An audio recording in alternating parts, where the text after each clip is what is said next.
Nagaa caaluu nagaa waaqayyo waaqa jiraata bakkaaf kallattii iddoo jirtan hunduma keessatti sinidhaaf baay'atu hordoftoota iddoo YouTube jiru jalatti kan argamtan hunduma keessaniif jirtu akkam jirtu nagaa keessani akkamime sanya kan fakkaatu ni beektu armee kun fakkaata saniin jechuun jaaladha. Egaa yeroo darbee magartuun dhaadannaa guddaa tokko dhaadattee turte akkamittiin jaartiin ajjiidhamti sababiin isaa maalidha homaa tokko waan balleessiteen qabdu namni balleessaa isaa malee maaliif hidhama yakka maalii goote jechuudha dhaadannoo gaggeessite dhaadannoo dubbachaa turte jechuudha hedduun miseejii jechuudha abaarsa malee waan tokko ittiin qabu baga abaartan dhugaa kanuma habaaramtudha siniin jechuun jaaladha. Hojii ishiitii waan ta'eef siniin jedha kan biraa immoo abdiitti akeekkachiisa laalta akka turte viidiyoo sana keessatti argitaniittu ani irraa dubbadhee jira jechuudha. Akkuma itti dhaadattee yookiin nannaqaa yookiin nawwaama jechuudhaani dhaadatte waamte jechuudha bilbiltee akka waamtee dubbachee turte jalqaba irratti garuu ofiishiidhaa fi irraa dubbattee turte viidiyoo irraa abdiidhaanirraa jaartii hajjii fi ajjiidhaan hiikuu qabdan jedhaanii hiikamuu qabu. Waan isaan hidhamanii fi sababa maleedha akkasumas immoo namni karaa kanaan miti kan adabamu karaa biraatiin adabama jettee birrii harkatti baattee jirti jechuudha. Doolara 500 jettee jirti sana booddee dhagaa'ee warreen immoo miseejiidhaan maaliifidha jaartii hajjiidhaaf dubbattaa maaltu si galche warri naan jettanii kana dura hati ishiin barbaaduun jenne dhaadannoo biraa dhaadachaa turre warri naan jettanii rabbii waladabaa hin jenne gaarii waliif yaadaa jedhee ani ishiin namiteetti jedhee ishiin dhuftee mana dhaatti namni ilaalle jedhee ani ishii ilaaluu dhiisuu hin qabu kanaafiyyuu ani namni kamiyyuu yoo rakkate namni kamiyyuu yoo dhiphate natti hin tolu nama kamiyyuu gaarii yaadu jaaladha jette jechuudha.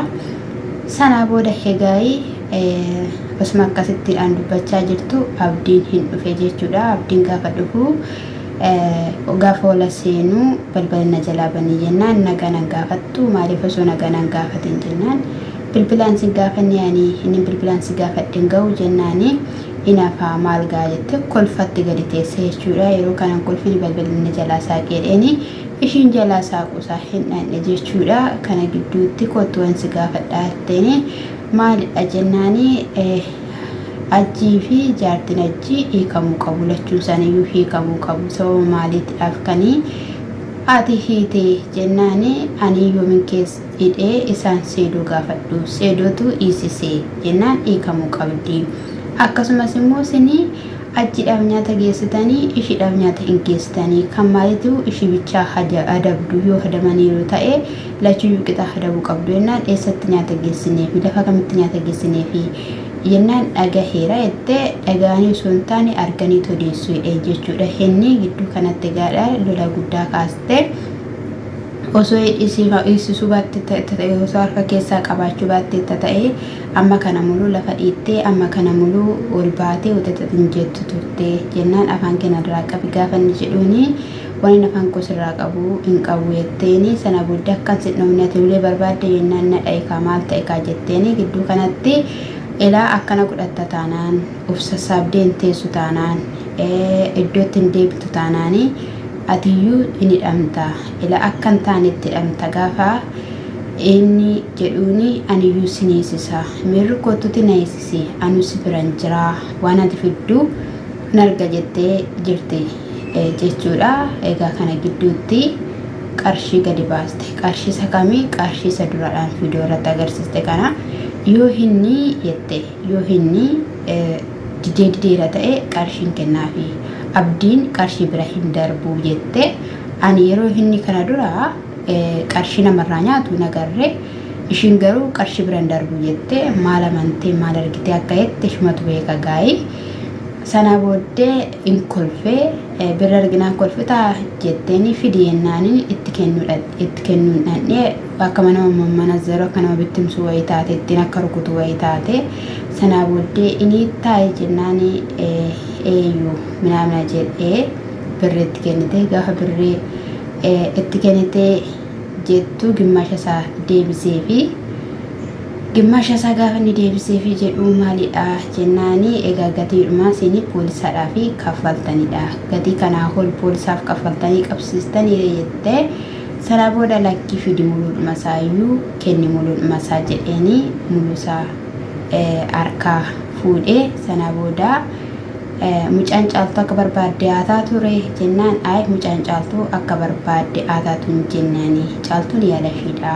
Waan namni hin dubbanne hin dubbatini jetteen jechuudha. Gidduu kanatti abdiini ani qarshiidhaan naman bitamu sitti fakkaadha akkamittiin na yaadde haala kamiin na yaadde jedhee jechuudha. Birrii ishiin itti kennite sana isarraa deebisas fudhatee doolaaraa 500 achumatti walqixxee tarsaase jechuudha. Baga tarsaase shoo baga tarsaase dhugaa rabbi baga tarsaaste dhugaa gootadhatti baga tarsaaste siin jedha. Ishiini magartuu wanti si yaaduu qabdanii hojiidhuma jaartiin ajjii hojjattu waanuma jaartiin ajjii gootu ni gooti ni hojjatti dhugaadha waan soba hin qabne jechuudha. In argitu yeroo gabaabaa keessatti yookaan ishiis falafalame gadi ba'uu baate jechuudha. Waan hojjattu ni qabdi waan gootu ni qabdi waan namarratti hojjattus ni qabdi jechuudha. In dhageessus in argitus garuu jechuudha. Inna malee nama akkattiidhaan waan akkanaa hojjateera bakka humnaa ol jedhee namni hundumtuu u'uu jedhee kallattii garaagaraadhaan waa'ee ishii iyyee waa'ee ishii dubbatee waa'ee ishiidhaaf deebii dhabee yeroo akkatti gargaaramee namni jedhutti immoo ishiin immoo akkamittiin hidhamti akkamittiidhaan daraara kun irra ga'a akkamittiin beelofti jettee dhaadatti jechuudha. Isa kanadha. Akkasumas immoo hidhamuu ishii garuu gaariidha. Beela'uu ishiitu na gaddisiise malee jettee jirti jechuudha. Hojii ishiitu ishii beelesse hojii ishiitu ishii dheebosse malee namni dirqamadhaan akka ishiin beeloftu akka ishiin dheebottu barbaadu hin jiru. Namni amma kana muluus immoo kan wajjin rakkachaa ture dhugaa isaa barbaadachuudhaaf dhugaa ilmoo kanaa barbaaduudhaaf saatii isaa dhiisee hojii isaa dhiisee kan oliif gadi waan baay'ee hudeessee akka barbaadde bubbutte argitan iddoo ta'e abdii akkatti isheen tumte guyyaa tokko sibiila mana keessa naannessite jechuudha. Jaartiin ajjii kun sibiila mana keessa naannessite waan baay'ee goote jechuudha. Jechuun ani akkatti abdiin iyyoof duba deebi'ee waa'ee magartuu kana shifaana haasa'uu jalqabiyyuu anaan baay'ee na ajaa'iba jechuudha. Maaliif dararaa kan turte ta'ee akka barbaaddetumaa kan turte guyyaa lamas haa ta'u ji'a lamas haa ta'u akka barbaaddetti taphachaa turte jechuudha. Dhiiraa gadi isa goote jechuudha. Har'a garuu akka barbaaddetti wajjin hin qalladee wajjin hin kolfuunsaa kunis gaarii miti jechuudha. Osoo fuudhee harkaa kukkute jechuudha. Garuu birriin sun bakki gootee kukkutte siin jenna. Achitti egaa rukutteetti ishiin ifatteettis wantoota garaagaraa jetteettiin akkanan si rukutu barbaadde miti ani garuu si rukutu jedheeni jechuudha. Otoo inni rukuteera ta'e kaameraa qabattee jirti waan ta'eef seeratti dhiyeessitee ni qabama jechuudha namni kun. Kana duras jaartii hajjii irraa akkasitti dhaan of eeggachaa ture. Sababiin isaa yoo rukute rakkinaan irraan geesse jechuudha. Akkasumallee akka kompiitara isaa fi kaameraa isaallee hanga har'aatti illee fudhannellee ni beektu jechuudha. Wanta harkaa ba'aman jiru yeroo dhiyoo keessa caaltuun dubbattee turte jechuudha. Kanarratti viidiyoolee hojjattee turte jaartii ajjii faana jechuudha. Innaa isa kanadha isiniin jechuun jaalladha. Yoo isin misxira magartuu dhaga'uu baatta maal jette jedha jechuudha. Miseensa ishii taate ishiin jaartiin hajjii hangafa ishii taate ishiin immoo jalaa miseensa yoo ta'uu baatte magartuu maal jette jedha. Hin dhageessu hin argitu jechuudha. Waan ishiin gochuu jirtu jechuudha.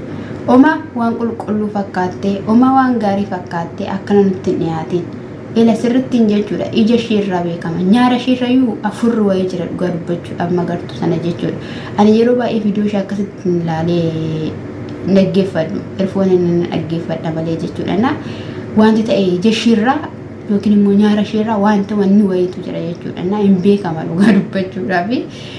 Isa kana isiniin jechuun jaalladha. Irraa rukutamu malee isiniin jedha. Egaa waan baay'eetu jira. Waan baay'ee hojjechaa jiru jechuudha. Dubartoonni biyya sanaa isaaniif haadhiisu.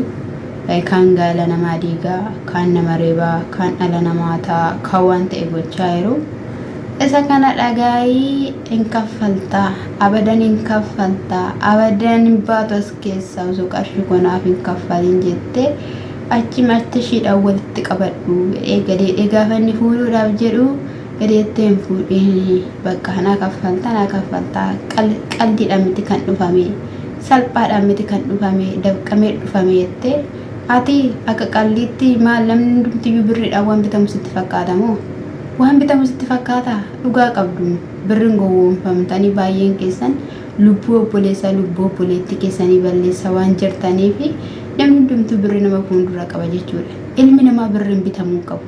Ilmi namaa waan dhufee baduudhaan bitamuu hin qabu. Bakka maaliif rabbi isaatiif amanamee dhugaadhaaf amanamee jiraachuu qaba jechuudha. Shinama akkasittidha yoo tolaan dide yoo afaan sirriin dide birri nan bitaa. Hoolaa gabaa keessaa seete boo hoolaa gabaa keessaa seete moo ennaa sana mi'aana kan na dhibeetu mana dhiisuu dide jechuudha. Namni namadha miti namni namadha bakka namummaa isaatiin namni kabajama hin jaalatama. Inni jaartii ajjidha fakkatti ishii dhiphisee ishii yaaddeessu maaf caaltuudhaaf ishii yaaddeessine maa mucaa caaltuu ishii duudaa sana ishii waan tokko hin beekne sanaaf maaliif ishii yaaddeessine kanaafiyyuu waan ishii jalaa fuutu jiraafidha.